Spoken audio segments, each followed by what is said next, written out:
Hello, hello today's video. Magtatanim tayo ng pechay. Bibili lang tayo ng seed.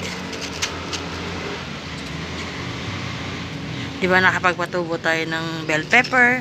Ngayon naman, pechay. Yan. So nakahanap na tayo ng lagayan. Meron na tayong lupa. So magtatanim na tayo ng pechay. Yan, dito ko muna lalagay yung mga binhi ng pechay natin. Isa-isahin ko muna yan. So, pag medyo nagkabunga, nagka-dahon-dahon, nagka-steam na, saka natin sila ililipat sa mga ganito. Diba? Dito muna tayo magpapabinhi. Diba? Ayan, diba? Colorful ang ating tray kasi pinaglaruan ng ating pamangkin. Ayan, dyan. Lalagyan natin lupa yan.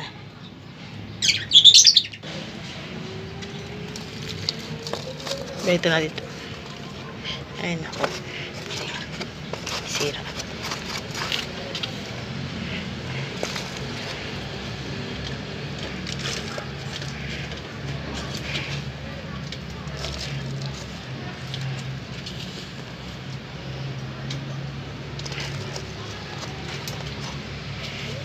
Patungan ko ng ano yan, ng net kasi para hindi ano yung mga kung ano namang hayop ang meron sa paligid.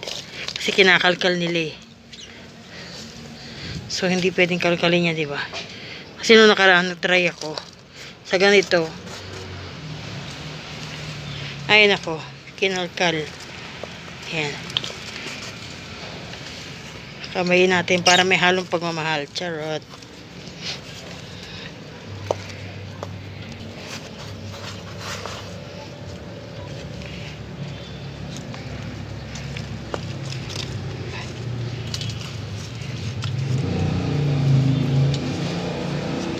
Anin ko muna. Ganyan ako magpatubo ng ano ng mga halaman. Ginaganyan ko muna.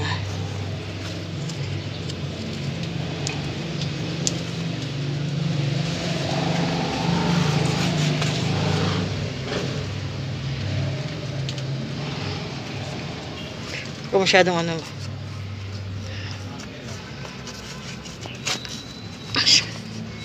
Sige natin ilalim kasi lalagay pa sa ibabaw ng ano yan eh, ng lupa. Pag nabudbud na natin ang binhi. Tagay ba ito?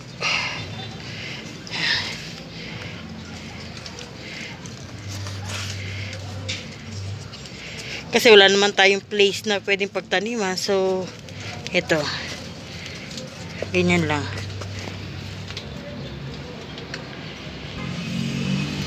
At yung binhi natin ng pechay. Ayan, pechay yan. So, isa-isahin lang natin paglalagay.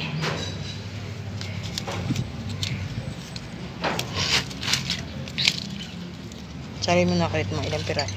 Ilang piraso lang naman yun. Ayan.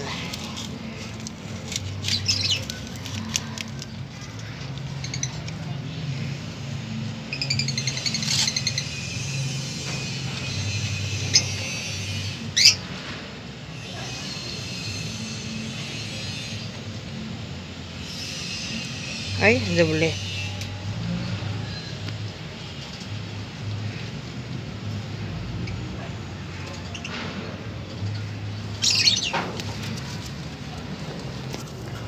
Isay natin yan.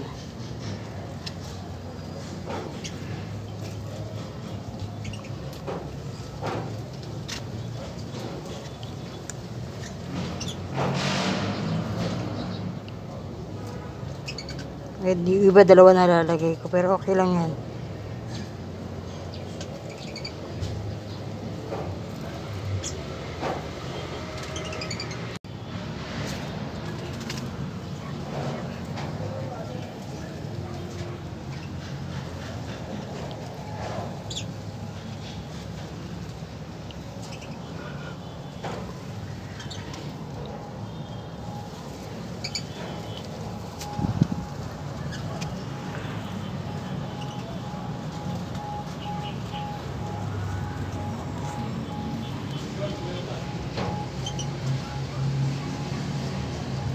Iba doblehin natin, malay mo hindi pa na Hindi natin sure. O, diba? Yan.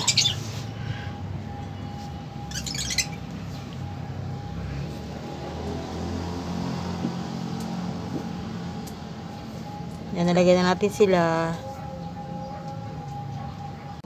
Ayan, nabaon na natin yung mga yung mga seeds natin, mga binhi natin, napalalakihin natin. At sana syempre dumlaki siya, 'di ba? Yan. I-hide natin 'yan. Nabudburan ko na rin 'yan.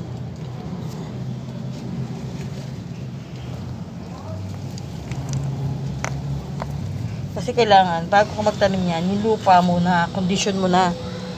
Na-condition mo na yung lupa mo, nalagyan mo na ng mga pampataba or nakapag ano ka na ng decompose ka na ng mga halaman, ng mga tira-tirang gulay-gulay, yung mga pinagbalata na yun.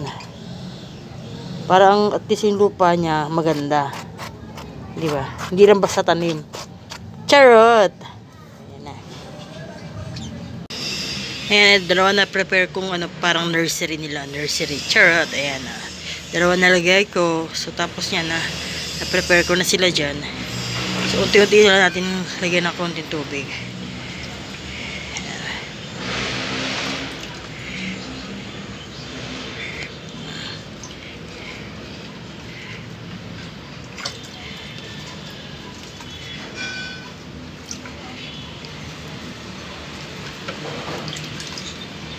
Diba? Yan doon. Yan. So, nakalagay dito sabi 40 days. Diba? Only 40 days till harvest. O, diba? So, tatry natin yan.